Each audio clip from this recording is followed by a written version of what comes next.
This person was an athlete, which I had told myself I would never date athletes. Why? That was like a thing. Why would you never date athletes? Because I hung around them and I was friends with them, but and I saw kind of the behaviors. They succumb to the pressures put up on them. Right, and so worse. Oh, sorry. I'm so sorry about all of them now. No, but bump it. We are living. Hey, where you at? Start over. We are living a single. Ooh, in a millennial kind of world. I'm glad I got my girl. Keep your head up, boy. Keep your head up. That's right. Whenever this life gets tough, you gotta fight with my sister here sitting to my left. Am I right? True blue. We're tight like glue. We are living. What's up, y'all? This is your girl Brittany from She Abundantly, and I'm coming at you live with yet another episode of Living Single, where we talk about life as a single woman, gaining a healthy perspective about singlehood, and ultimately sharing great tips on how to live your best life in your single life. I'm her sister Talana, better known as I am T-Chanel, yeah, so I want to introduce my sister. She already introduced herself. This is my sister, Talana Davis. We've been sisters for about going on 29 years.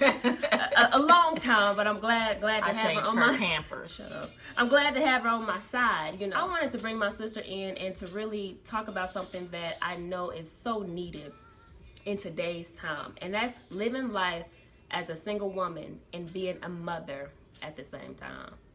All that fancy stuff to say, living life as a single mother. So my sister, even though she's fine as wine right now, she ain't always been this way. She came up over the years. No, let me stop. I did come up over the years. But my sister has been married for how long? How long have you been married? It'll be 13 years, July. 13 years. She has a wonderful husband and 3 baby kids, but I love them with the love of the Lord. I love them with all of my heart. But she didn't start out that way. And so I just really want to talk about her journey as a single mother and how she came through that and what did she do to help herself emotionally, spiritually, even physically, in navigating through those roads of ups and downs that single mothers experience. So, you know what? Go ahead and go in on a little bit about your journey. People want to know, what did you do? How did you become a single mother? That journey. A single mother? Yeah, like what happened? Well, we all know how I became a single mother. Yeah. No, but I started dating someone in college. This person was an athlete, which I had told myself I would never date athletes. That was like a thing. Why would you never date athletes? Because I hung around them and I was friends with them, but and I saw kind of the behaviors. Like the behavior was very typical throughout that horrible stereotype was real. And usually, it was kind of real, but usually you have a few that are, kind of, more respectful and they succumb to the pressures put up on them. Right, and so I'm sorry. I'm so sorry about all of them now. No, but but my thing is that I dated someone in college, gave my heart to this person, my time, my efforts, all that. When I probably shouldn't have. No, ain't no probably shouldn't have. I shouldn't have, because I had told myself something I wouldn't do, and I dropped my guard to do it anyway. And ended up becoming pregnant. Everything that you hear about the bad stories about like what single moms went through, I went through all that.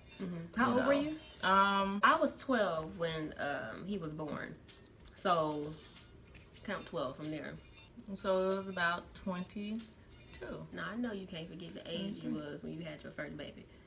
When you had 3 kids and you over 40, I don't keep track of all this stuff. You said you knew you wasn't supposed to date this kind of guy, and I don't mean an athlete, because not all athletes, have. Well, that's what I would tell. Now listen, this is me going back to my 19, 18-year-old self in college. That's what I told myself. I would never date an athlete. Nobody's saying all athletes are bad or anything like that. I told myself, based off what I viewed and what I saw, that's not what I wanted to do. It's a character issue. When it boils down to it, doesn't matter what you do. It's the character of the heart drew you to him outside of like the athlete type thing. Because this person presented himself to me as being a very kind, honest, fun person. And so I eventually started to like him, and what I thought was love developed, and you know, I really dropped my guards because there were probably signs that I should have not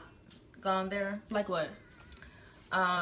Like behaviors, like lies being told. I find out there's lies, and then I allow this person to kind of use their manipulation to convince me that their truth is what was actually true, when in fact it was not. Yeah. And it's like certain things I felt within myself that I knew I should not, you know, but because feelings are there, like feelings deceive you, like your heart can deceive you. That's why you need your brain and your and discernment and things like that. I have a very kind, soft heart. You would say that, right? Absolutely. And so a lot of times my heart can get in the way of logic sometimes. Like sometimes you have to weigh logic and heart. Absolutely. What I've learned is that feelings are great indicators, but they're not great leaders. That's why you always need someone higher than you in experience and wisdom, and ultimately the love and guidance of God to guide you through that. That's where wisdom comes in. That's where wisdom comes in. When I became pregnant, this person's behavior kind of totally shifted. Yeah. Okay, so I got a question for you. Okay. That very moment that you realized that, okay, this guy is not who he said he was or how he presented himself, and you realize he is not going to be here to help me raise this beautiful child, like what went through your mind? Did you feel like that you were going to be able to make it through? Like, did you have a sense of hopelessness and despair, or were you just like, you know what, I'm just going to live my best life and push through this and be the mother of this child? I don't think I felt a sense of hopelessness, and probably because I was raised by a single mom. Yeah, we were. And so I knew that I could make it because I had an example right before me. So more so my emotion was disappointment with myself. Wow. And the fear of others looking at me as if I failed.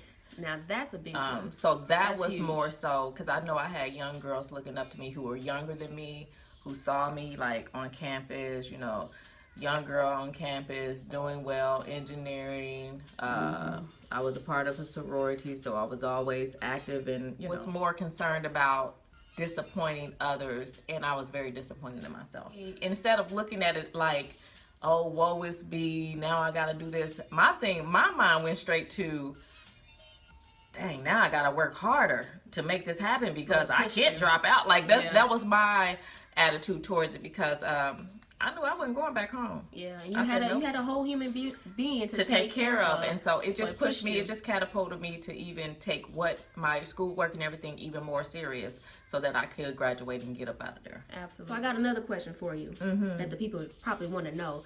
What did it look like your day-to-day activities, like because you were a engineer, you know, pursuing engineering at the university that you was at, you had a lot on your plate, and you had a baby, and you know, have to maintain a household and, you know, drive yourself places and all that good stuff. Like, what did that look like from day to day, even financially? There were other girls on our campus, African American girls, who had kids that were going to college. So I knew from just seeing them that it's possible that you can be a full-time student in college and have kids. So that exposure, I already knew and already seen, so I knew it was possible.